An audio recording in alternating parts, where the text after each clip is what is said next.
Bonjour à tous. Bon, l'ambiance n'est pas à la fête car je viens de me faire arnaquer de 200 € quand même, grâce à PayPal qui protège désormais les escrocs. Alors, je tiens tout de suite à vous préciser que j'adorais PayPal. J'utilisais ce service depuis plusieurs années, les yeux fermés, et j'en étais vraiment ultra satisfaite.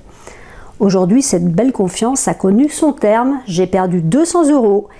Et vous allez vite comprendre que ça aurait pu être beaucoup plus. Je pense sincèrement que j'aurais pu perdre plusieurs milliers d'euros. Tout d'abord, connaissez-vous l'article 13.3 du règlement PayPal? Je vous le montre tout de suite puisque j'ai réalisé une capture d'écran. Voilà, alors ce sont en fait toutes les exclusions de garantie de PayPal que vous pouvez bien sûr retrouver en ligne directement sur leur site. Donc vous voyez, il y a pas mal de choses qui ne sont pas garanties. En gros, tout ce qui est cher, immobilier, véhicules, machines industrielles, etc. Et même l'achat d'or. Je pense d'ailleurs que cette exclusion est assez récente. Donc soyez extrêmement vigilants. Je vous invite vraiment à regarder cette liste attentivement avant d'utiliser PayPal. Je vous invite également à taper dans Google « Arnaque énorme PayPal ». Et vous verrez que je suis loin d'être la seule à avoir été arnaquée. Un client a notamment acheté un appareil photo 1500 € et a reçu des bouteilles de lait. Super! En ce qui me concerne, c'est la règle 5 de cet article 13.3 qui m'a été fatale. Je vous explique tout de suite ce qui m'est arrivé. En fait, je voulais tout simplement créer un bracelet incurvé en métal doré, comme le modèle que je vous montre en photo, mais je voulais qu'il épouse la courbe du poignet. J'ai payé 200 € pour la réalisation d'un moule en relief.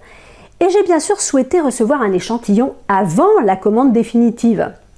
2 mois plus tard, je reçois un paquet et là, surprise! Le bracelet que je reçois n'est pas doré mais rose. Un rose en plus absolument abominable.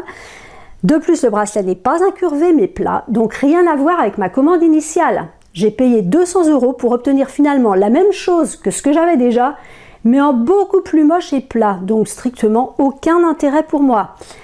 J'ai donc déposé un litige en proposant à PayPal de fournir les captures d'écran de tous les mails et photos échangés avec le vendeur et prouvant ma bonne foi. Au bout de quelques jours, n'ayant reçu aucune nouvelle de la part de PayPal, je me connecte à mon compte et vois que mon litige n'est plus visible dans mon gestionnaire de litige. Plutôt curieux. Je cherche à contacter PayPal, je trouve le numéro d'appel gratuit sur internet, j'appelle, je tombe sur le fameux répondeur classique, tapez 1, tapez 2, notez les derniers chiffres de votre carte, le numéro de la transaction. Bref, miracle, je me retrouve enfin avec une vraie personne et lui explique mon problème. Et là, j'apprends avec stupeur que PayPal a clôturé le litige en ma défaveur sans jamais m'avoir autorisé à fournir le moindre détail et notamment les documents pourtant accablants concernant le vendeur qui reconnaît d'ailleurs ne pas avoir réussi à créer ce que je lui avais demandé. En fait, PayPal me reproche d'avoir effectué une commande spéciale sur mesure alors que ce type d'achat n'est justement pas garanti. Je vous montre la capture d'écran de la réponse très sèche que j'ai reçue de la part de PayPal. L'objet que j'ai acheté enfreint le règlement de PayPal, comme si c'était, je ne sais pas moi, une arme à feu ou de la drogue. Bref, en clair, c'est moi la fautive, donc je suis punie. Pourtant, si vous lisez bien la capture d'écran de la réglementation, il est bien précisé qu'en cas de commande non reçue, la garantie s'applique. Alors j'ai demandé conseil à un avocat qui m'incite d'ailleurs à attaquer, car juridiquement parlant, lorsque vous commandez un article sur mesure et que les mesures de l'objet que vous recevez ne sont pas les bonnes, eh bien il est évident que vous n'avez pas reçu votre commande.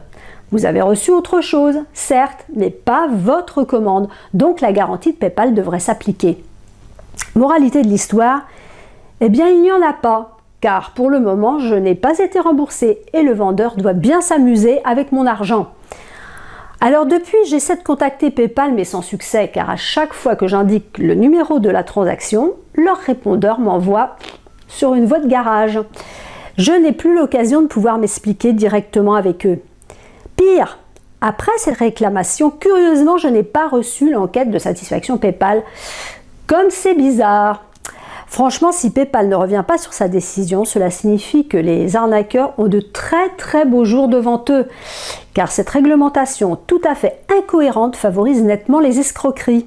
Cela signifie clairement que vous ne pouvez pas acheter quelque chose que vous auriez fait personnaliser ou réalisé sur mesure, ou même d'après une photo, sans prendre un énorme risque. Imaginez un peu, demain vous commandez un bouquet de fleurs composé par exemple de roses et d'iris, et vous recevez un bouquet de pissenlit. Eh bien, vous ne pourrez rien dire du tout. Et des exemples, il y en a plein évidemment, puisque tout ce qui est personnalisé et sur mesure est très tendance. Vous pouvez tout à fait commander, je ne sais pas moi, un repas, un pull tricoté main, un portrait de votre enfant, une ferronnerie d'art pour votre jardin, des mugs à votre nom, un meuble, des articles de décoration, des bijoux, des tableaux, etc. Gardez toujours à l'esprit qu'au final, les vendeurs pourront vous envoyer n'importe quoi, ils seront payés et vous n'aurez absolument aucun recours via PayPal. Pire, si vous êtes commerçant et que vous faites réaliser par exemple une série de vêtements ou d'articles divers, s'il y a des malfaçons ou le moindre souci, vous pouvez tout à fait perdre plusieurs milliers d'euros. C'est d'ailleurs ce qui aurait pu m'arriver. En fait, tous les créateurs ainsi que leurs clients peuvent être touchés. Alors je ne vous cache pas que je suis verte de rage avec cette histoire. Très franchement, c'est un scandale absolu et il faut que ça se sache. Donc voilà, n'hésitez pas à transmettre l'info et si vous aussi avez été arnaqué par PayPal, merci d'apporter votre témoignage. Je travaille très souvent avec les journalistes, donc j'espère que nous finirons par être entendus. Qui sait? Ciao ciao!